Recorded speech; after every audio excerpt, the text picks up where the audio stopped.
zavatra tsy nataoko ve nanakatranao aye to zavatra tsy fantatra akory ny finao dia nitody tena tsy mba matikololo rehefinao randraina solo famba olona ambany tera-tahotra nafaty endrikendrika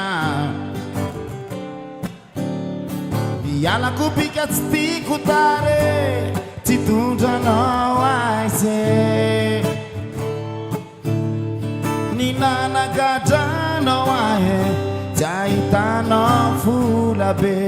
ampisondroboninay tsy mety kekan ny findrisy fa nytotene tsy maintsy misy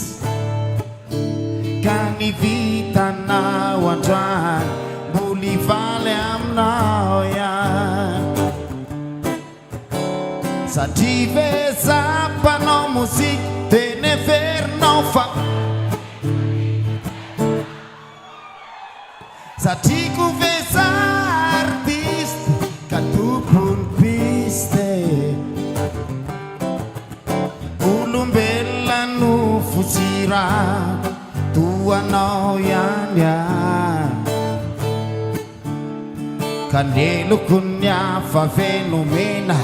zao dia tsy rarine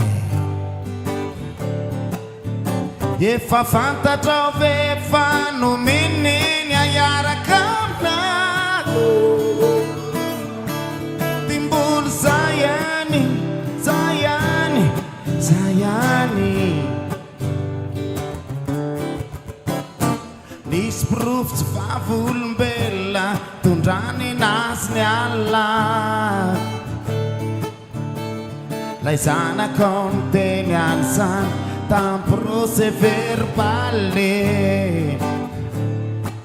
timbolo zayany zayany zayany no tianao nitoboka tam'izany tsy mbola nanao raha tianao tsy ade tsy akany rehefa tsy tianareo mifankaty zay ro efa zambina nity fo ka efa niava venonaka ka zano alaim-barake aiza le teaka ho any ramike ambonimbony mangataka amin'Andriamanitra manome fahasalamana mba ho sitrana somatsara le ria iverina somatsara ity atsehatra iaraka aminay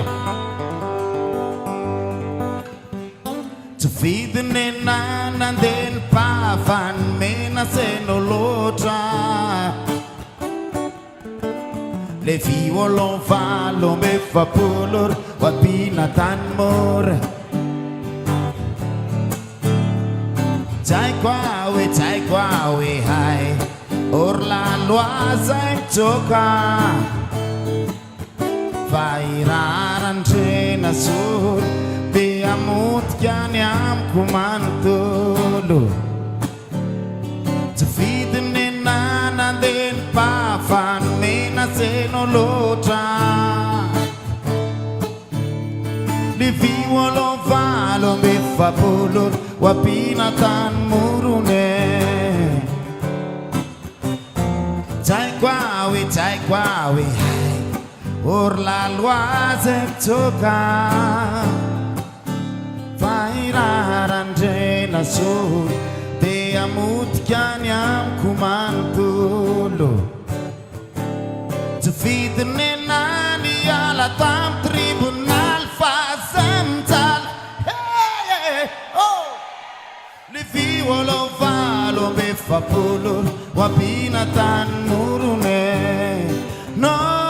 no tsai kwawe hai orlaloazy mtsoka